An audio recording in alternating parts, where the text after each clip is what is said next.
शुक्ल पक्ष की नवमी तिथि, बैसाख महीना।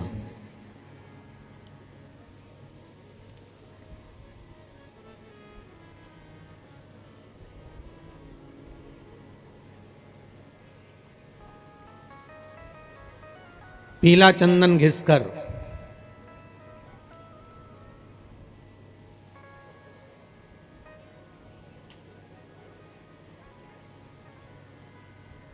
उस चंदन को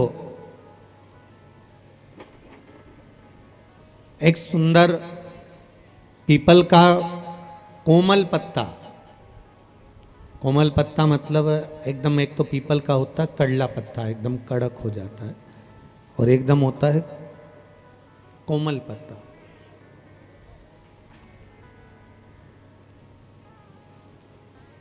उस पीपल के कोमल पत्ते पर पीला चंदन घिसकर, जो वो चंदन होता है, उस चंदन को घिसकर उस चंदन को उस पत्ते पर रख लें। और महाराज उस पत्ते को मध्याह्न के समय पर, जैसे जब सुबह के समय पर सारी पूजन हो जाए, अर्चना हो जाए, भगवान शिव के मंदिरों में जल समर्पित हो जाए, उसके बाद में जब बाबा एकदम आनंद में विराजे हों, तब जहां शिवलिंग रखा होता है,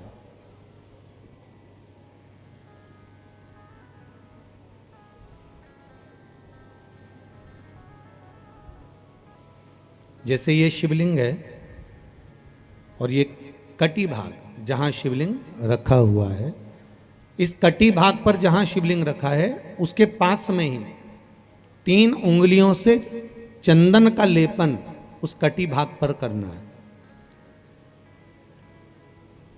जो उंगलियां लगी रहेगी उसी को अशोक सुंदरी वाली जगह पर स्पर्श करना है, और अशोक सुंदरी वाली जगह पर स्पर्श कर कर कुछ देर तक चंदन लगे रहने देना है। उसके बाद में उस चंदन को वापस निकाल कर लेकर आना है। कटी भाग पर जो लगाया गया है उसको भी निकाल कर वापस लेकर आना है।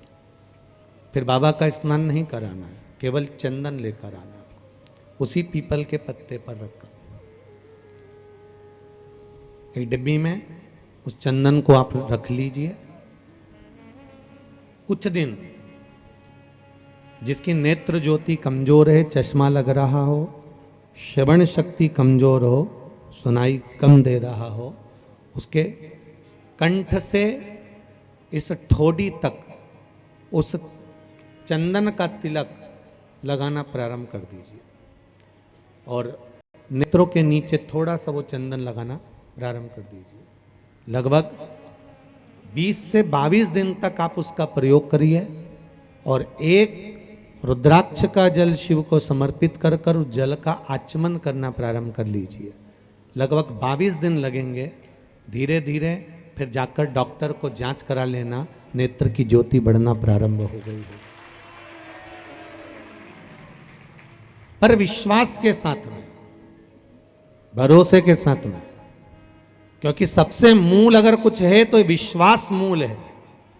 मानो तो मैं गंगा